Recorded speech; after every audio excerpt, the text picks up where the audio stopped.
Olá, boa noite. Eu sou o William Galvão e começa agora o Jornal da Justiça desta quinta-feira, 27 de julho. Supremo Tribunal Federal reafirma que verbas do Fundeb não podem ser usadas para pagar honorários.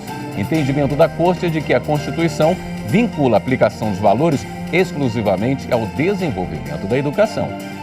Esse é um dos destaques de hoje e você acompanha também nesta edição. Ministro do STF determina que a ação sobre acordos de leniência da Lava Jato será julgada diretamente no mérito, sem análise prévia de liminar. Justiça Federal mantém a absolvição do deputado Aécio Neves da acusação de corrupção passiva. E ainda, Justiça dá prazo para alegações finais antes de definir se os assassinos do indigenista Bruno Pereira e do jornalista Dom Philips vão a júri popular.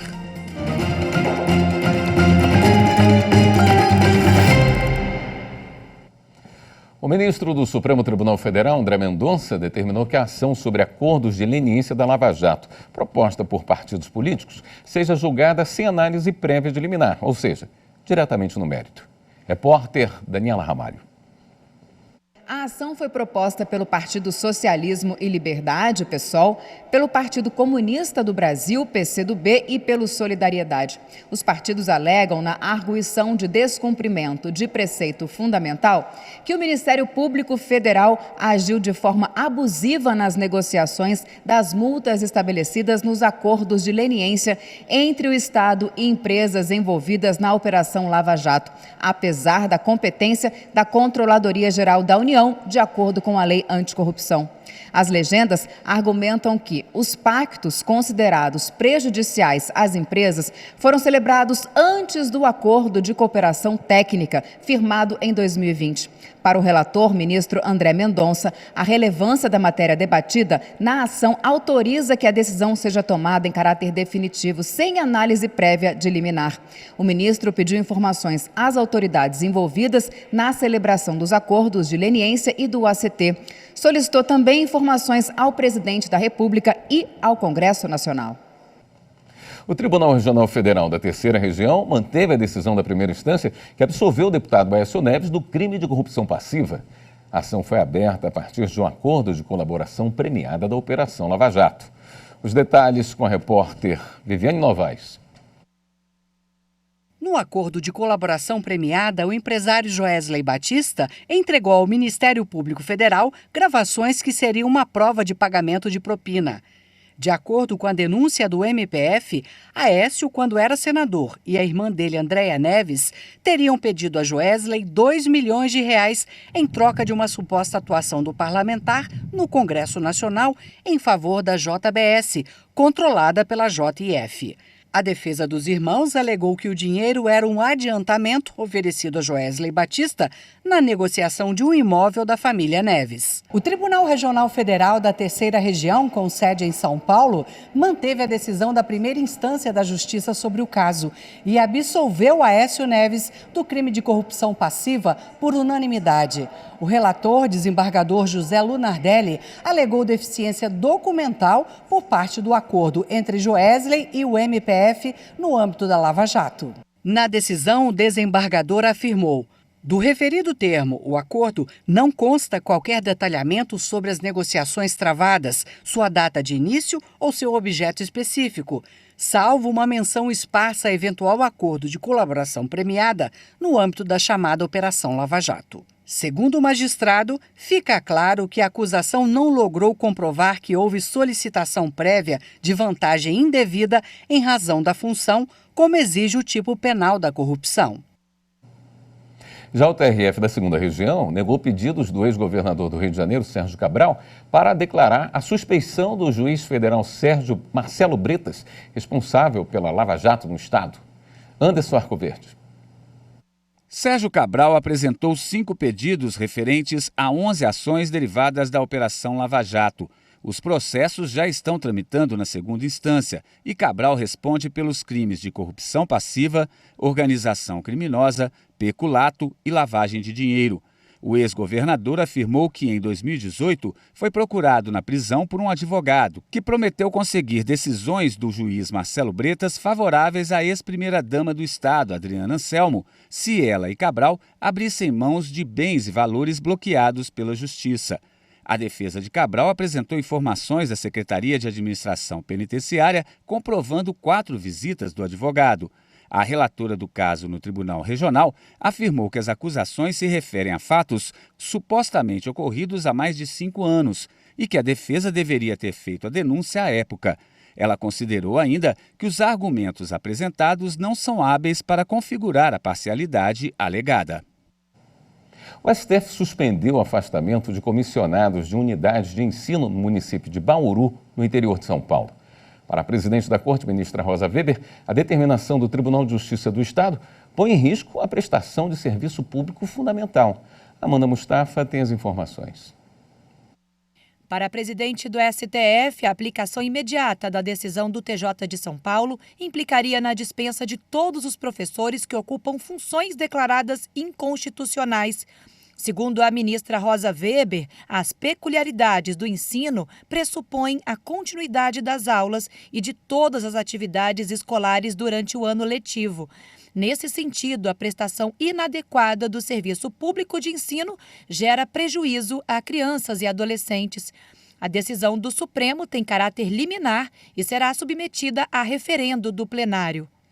A suspensão proferida pela presidente do STF, ministra Rosa Weber, trata de uma decisão do Tribunal de Justiça de São Paulo que determinava a extinção em até 120 dias de 3 funções comissionadas em unidades de ensino em Bauru, no interior de São Paulo. O TJ declarava inconstitucionalidade de dispositivos de leis municipais que criaram funções de confiança de coordenador de área, vice-diretor de escola e coordenador pedagógico, exercidas por servidores efetivos da carreira de magistério. A Prefeitura de Bauru recorreu da decisão favorável à extinção das funções e pediu ao STF liminar para suspender os efeitos da medida. O Supremo reafirmou que verbas do Fundeb não podem ser usadas para pagar honorários de advogados que atuaram em causas de cobranças das diferenças do fundo. O entendimento é de que a Constituição vincula a aplicação dos valores exclusivamente ao desenvolvimento da educação. Repórter Renato Rosa. Os ministros analisaram um recurso apresentado pelo município de Campo Alegre, em Alagoas, e por um escritório de advocacia contra a decisão do Tribunal Regional Federal da 5ª Região. O principal questionamento foi sobre a rejeição do uso de verbas do Fundeb para o pagamento de advogados contratados para atuar em ações contra diferenças do fundo. De acordo com eles, se não fosse possível o pagamento de honorários com os precatórios do Fundeb, a população do município teria perdido valores destinados à educação. Os ministros do Supremo reafirmaram o entendimento de que os honorários não podem ser pagos com dinheiro do Fundeb. Apenas as verbas relativas a juros de mora, incidentes sobre precatório devido pela União, podem ser utilizadas para essa finalidade. A relatora, ministra Rosa Weber, destacou o entendimento predominante no tribunal a partir do julgamento da DPF, a arguição de descumprimento de preceito fundamental 528, de que os recursos destinados ao Fundeb estão vinculados constitucionalmente a investimentos em educação, exclusivos para ações de desenvolvimento e manutenção do ensino. Reforçou que a vinculação não se aplica aos juros de mora, que têm natureza jurídica autônoma e podem ser utilizados para o pagamento dos honorários. O recurso extraordinário com repercussão geral teve o mérito julgado no plenário virtual. A decisão vale para casos que discutem o mesmo tema em todo o país. A seguir, Justiça dá prazo para alegações finais antes de definir se assassinos do indigenista Bruno Pereira e do jornalista Dom Philips vão a júri popular. Voltamos em instantes.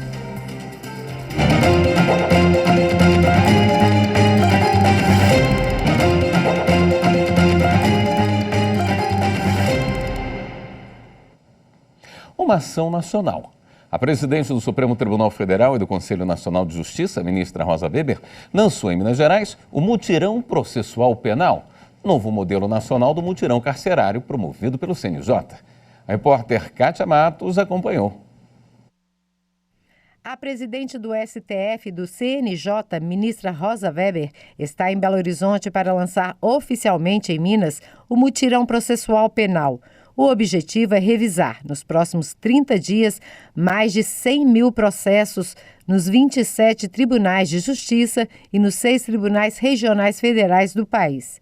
A visita a Minas Gerais faz parte de uma série de agendas em 5 estados brasileiros para o lançamento desse novo modelo nacional de mutirão carcerário do CNJ. Em Minas Gerais serão analisados 65 mil processos. Para isso, o Poder Judiciário mobilizou mais de 500 juízes e cerca de 2 mil servidores.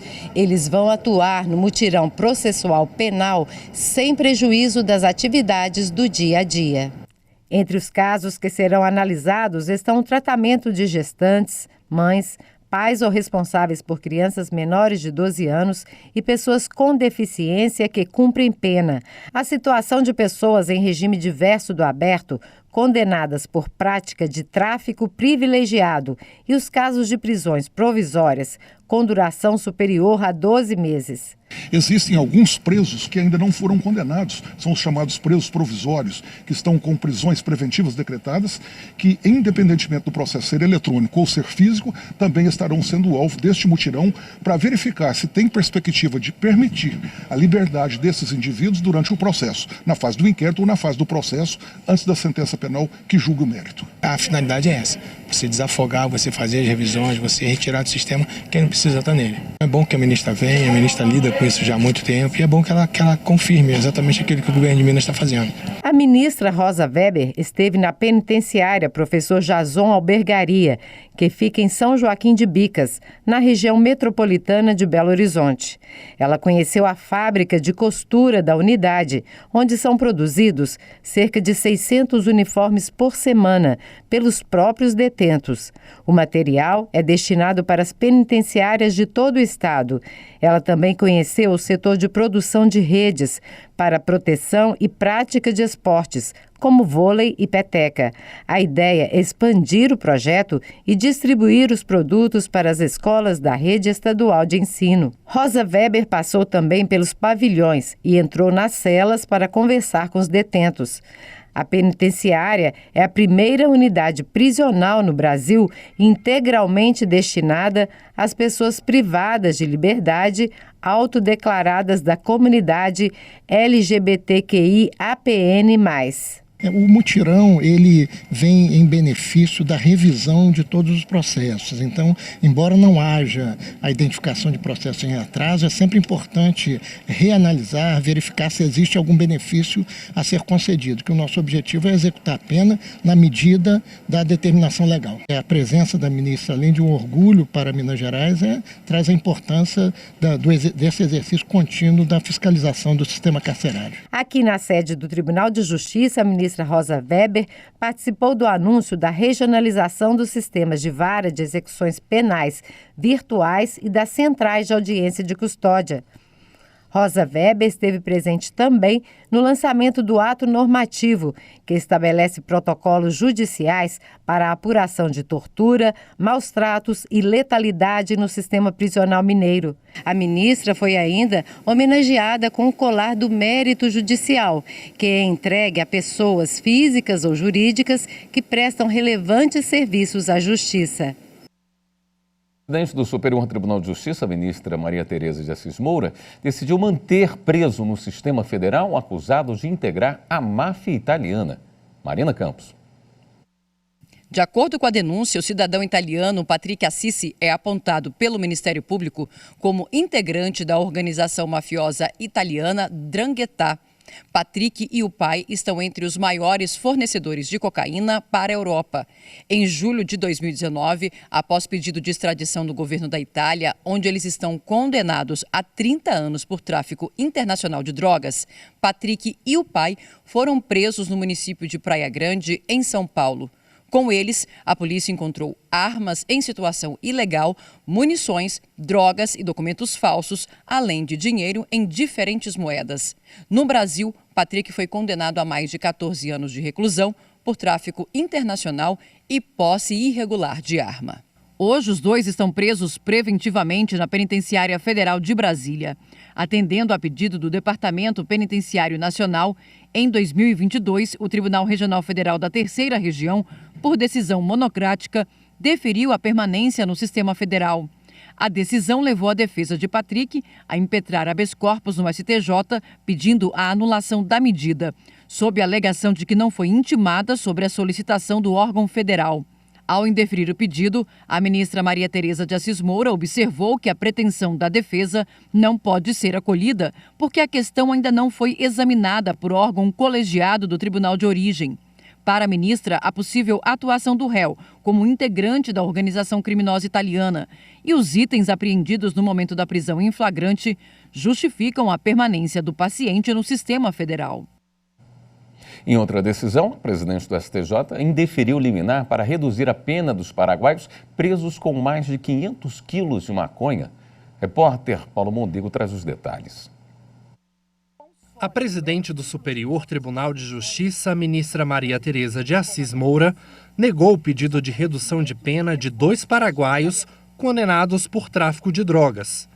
Eles foram condenados a 12 anos e 3 meses de reclusão, em regime inicial fechado, por transportar 523,5 quilos de maconha provenientes do Paraguai.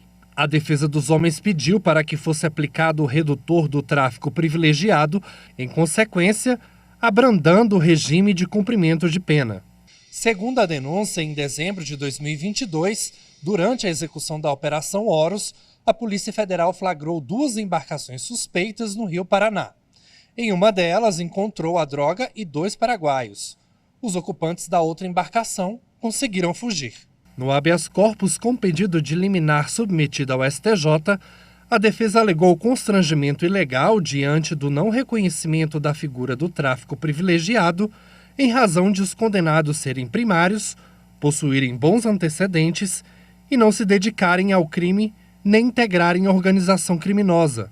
Mas, para a ministra Maria Tereza, o pedido de liminar, nos termos em que foi apresentado, confunde-se com o próprio mérito do habeas corpus impetrado no STJ, e por isso a apreciação deve ficar reservada para o momento do julgamento definitivo, com exame mais aprofundado da matéria. O mérito do habeas corpus será analisado pela 6ª turma, sob a relatoria do ministro Rogério Schietti Cruz. A Justiça Federal em Tabatinga, no Amazonas, deu prazo de 10 dias para a apresentação das alegações finais na ação penal contra os 3 homens denunciados pelas mortes do indigenista Bruno Pereira e do jornalista britânico Dom Phillips, na região do Vale do Javari, em junho do ano passado. Os réus Amarildo Oliveira, Ozeneida Costa e Jefferson Lima, que seriam interrogados na audiência realizada na tarde de hoje, permaneceram em silêncio e não responderam às perguntas. Com isso, a Justiça concedeu prazos sucessivos para que as partes apresentem suas alegações finais por escrito. 10 dias para o MPF, 5 dias aos assistentes de acusação e 10 dias para a defesa. Após a apresentação, será decidido se os acusados irão ou não a júri popular.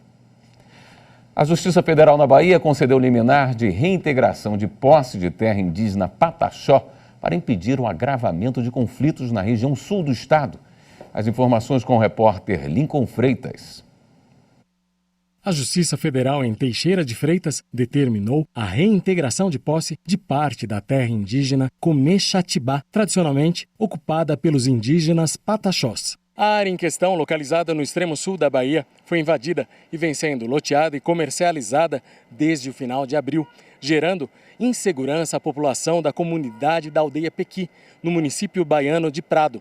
A presença de população não indígena na região estaria gerando impactos ambientais negativos, incluindo a dificuldade de acesso à água e limitação da pesca. A decisão veio em resposta à ação civil pública proposta pelo Ministério Público Federal e pela Defensoria Pública da União. Na liminar concedida, o juiz federal Felipe Lívio Lemos Luz determinou que os invasores desocupem o local e desfaçam as estruturas montadas sob pena de multa diária de R$10 mil em caso de descumprimento.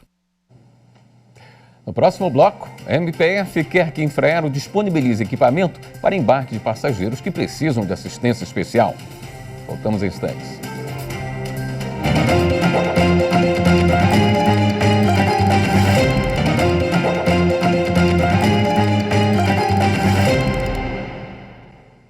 O Ministério Público Federal recomendou à Infraero que disponibilize equipamento para embarque de passageiros que precisam de assistência especial no aeroporto de Uberlândia, em Minas Gerais.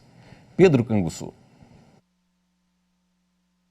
O embarque e o desembarque não são tarefas fáceis para quem tem alguma deficiência ou dificuldade de locomoção. Por isso, esses passageiros sempre devem contar com assistência.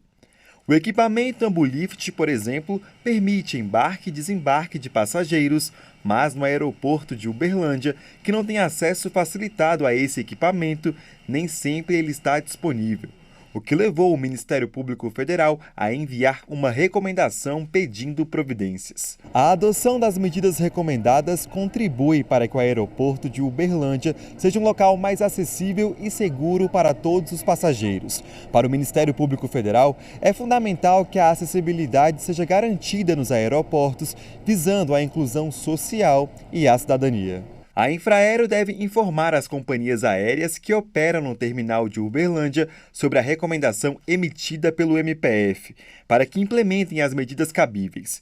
A empresa pública tem 15 dias para informar quais medidas vai adotar para cumprir a recomendação e 30 dias para comprovar as medidas efetivadas. O MPF ressalta que o não cumprimento da recomendação poderá levar à responsabilização da empresa e à adoção de medidas judiciais. A presidente do Tribunal de Justiça de Mato Grosso recebeu a medalha Mérito de Operações Especiais da Polícia Militar do Estado, um reconhecimento pela contribuição do Judiciário às atividades da segurança pública estadual, como mostra a repórter Fernanda Fernandes. A presidente do Tribunal de Justiça de Mato Grosso e outras 119 autoridades civis e militares receberam a medalha Mérito de Operações Especiais da Polícia Militar do Estado. A honraria reconhece todos aqueles que contribuíram de alguma maneira com as atividades do BOP e da segurança pública estadual. Isso representa, na verdade, uma percepção do esforço que o Poder Judiciário tem feito e de uma gestão que tem sido também pautada nas parcerias, no diálogo e principalmente na aproximação em virtude dos objetivos comuns, que é o bem-estar da população, que é a agilidade nos serviços, a melhoria na qualidade dos serviços. Outros dois homenageados com a medalha foram o desembargador Rui Ramos Ribeiro e a diretora-geral da Escola Superior da Magistratura de Mato Grosso, desembargadora Helena Maria Bezerra Ramos. Eu fico muito feliz de ter recebido essa medalha, mas principalmente porque significa que a escola está também cumprindo seu papel. Essa parceria ela faz com que juízes e polícia civil e militar sentem juntos e discutam uma mesma questão. Recebo com muito prazer, com uma alegria imensa, mas essa recomendação, essa comenda, para me sentir também, de um certo modo, uma retribuição muito grande pelo esforço que todos nós fazemos ao longo dos nossos anos de magistratura. A relação sempre harmoniosa entre os dois poderes para a garantia da segurança e ordem pública justificaram as homenagens aos magistrados. Nós reconhecemos, respeitamos o Poder Judiciário e, para isso, estamos homenageando a senhora presidente, para que, inclusive, todos os magistrados sintam-se homenageados e honrados. E conclamá-los para que todos eles possam somar esforços junto com a Polícia Militar, para que nós possamos aí mostrar para a sociedade mato-grossense que é possível sonhar com dias melhores. Uma parceria muito profícua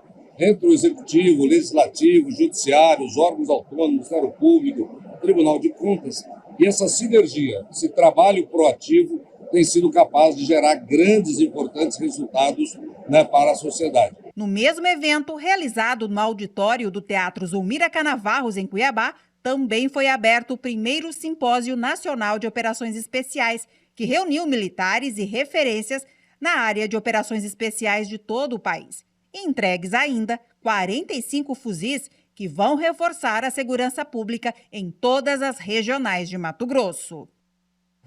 Esta edição do Jornal da Justiça fica por aqui. Obrigado pela sua companhia. Uma ótima noite para você.